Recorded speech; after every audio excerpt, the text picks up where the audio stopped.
one of the things I was talking about in that is like, when you have this goal, which, my goal is not necessarily 100. I've always said it's about 80 to 85% is my goal. And we're just about there, but you have to plant differently when you do that, and Mm-hmm. even when you get a larger garden. I think you have to plant differently, meaning just because you can grow corn really good doesn't mean you need a half acre of corn. I Mm-hmm. mean, you've got to Mm-hmm. really look at it and say, this is how, we do it. I mean, it's finding the path of least resistance in the garden is not always the right thing when you're growing food, because what that does is that leaves you in the same position where you're like, I've got all this stuff, and then if you really sit back and look at it, you're not going to consume it. But then at the same time, you need to have something else to come out of your garden that was probably capable of doing that. And I mean, the arguments there, like, okay, you grew a lot of lettuce. Can you grow chard about the same as lettuce? You could grow more chard. There's all kinds of different ways you can do it. And it's really hard though, because you want to set yourself up for success. And planting something that we're going to be successful at, there's no better way than being successful than planting something you're going to have success with, and you know it. I do it. Batavia does it. Leonard does it. Everybody does it. That's just what you do, right? You don't really want to set yourself up for failure. There's a reason why I've been growing Brussels sprouts for as many years as I have, and I only have one bed still, even though we could probably eat 3 beds of Brussels sprouts a year. We limit that because it's a difficult plant to grow, and then we lean into stuff that's easier. It's just human nature, I Yeah, think. it's I was a little surprised to hear you say taking the path of least resistance isn't always the best path.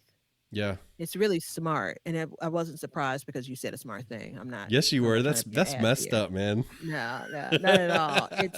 It almost feels anti to some of the ways we approach things, like make Absolutely. things easier on yourself. Like, let's find ways to be efficient. So why wouldn't I take the path of least resistance? But it's spot on because the easiest thing isn't always the best thing. And there may be somebody else that's like, oh, that's awesome. I absolutely, I make a huge bowl of salad once a week. I'd go through those 20 something heads, really quickly. But there's so much if you take that one type of crop, lettuce, planted at the same time. There are a handful of different varieties. So technically they produce differently. I have different textures that meet to that. But there's a lot of they're ready at the same time, right? So something that's ready at the same time that as soon as you take it out of the garden, it starts to break down, it starts to die, right? There is no storage truly in that, right? And so you look at it and say, my very initial plan for that space was spinach, and I worked my way out of planting spinach there. And spinach is planted in a separate bed. uh, no, no, no. 2/3 of the bed actually are growing spinach. The other spaces are growing tomato volunteers. But anyway, my whole point is like I would have been better off with doubling down on the spinach in that space because I would be able to know for sure that it would be able to take cold after cold after cold. It would be able to take a number of frosts, some freezes. We also know that if I was to cook it, I would definitely consume it faster than I am lettuce. So all of those things, right? And I didn't put that level of consideration into me planting that space out. And again, it's okay. It's not the end of the world. As a matter of fact, I have, which I'm going back to the first one, it's for this lettuce. As a matter of fact, I've again realized how fewer plants I need. And in turn, I'm tying it to would I have wanted that full space to be full of carrots? No, I don't want that many carrots. But gosh, I would have loved to have had some more beets. I was out with a girlfriend and she's just asking, "Oh, what's in the garden?" I was telling her, and she's like, "I have a couple of like red cylinder beets." She's like, "You have any gold beets?" I'm like, "I wish I have. I'd give a pinky toe for You better some grow some some in the golden beets." spring then. Yeah, I will. I I mean, that's the will. But thing. that goes back to I have a theory about beats coming from summer, but that's for another conversation. It is doing the math that it takes to say, if I were to dedicate another bed to a storage crop, how much more am I sacrificing in that space? Yeah. Right. So, does that mean that if it's, let's take sweet potatoes, for example, the space that I have the lettuce, this is the third round of props in that single space this year, which is one of my goals. Maybe not for every garden space, but for more. So that means that I would have been able to grow broccoli in the spring, and I would have planted sweet potatoes, and that would have been it.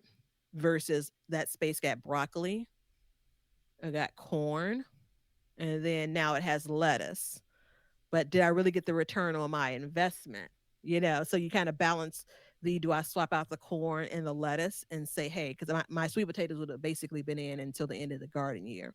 So, I mean, it's doing that kind of math. It's a little bit of garden gymnastics, but I feel like if I could spend a little bit more time on it during the off season, I could not completely dial it in, but get closer. So Yeah. that's the piece for me. I get it. I get it completely. Okay, look, And one that's last note, that's important for me because as a single individual, I can only eat so much fresh. And then I can only commit so much time to preserving things that require some active preservation, right? Like I need the garden to work for me and to some parts of it to be less maintenance. right. So Okay, everybody, that's enough fails. I can't do anymore. Okay. But we need to answer the question of the day. But before we do mhm. so, I do need to tell you that this show is sponsored by the Planter app. And I want to give you some updates about the Planter app. It's an app for planning your garden, the Planter app. Use the link below to get yourself I think it's like a 25% discount. But some of the notes that I just received was, and this is over the past couple months, some updates that came out. A whole bunch of new background and foreground options, including the ability to have multiple foregrounds on the same square. Um, there's going to be more coming soon, which they may be out by now. Just, working on getting so it's more customizable for you. That's the beauty of this app. And then the other thing is you can now rotate garden plans around in there and create a new plant. When you put a new plant in, so it has plants already in there that you can do. You can go in and change the variety.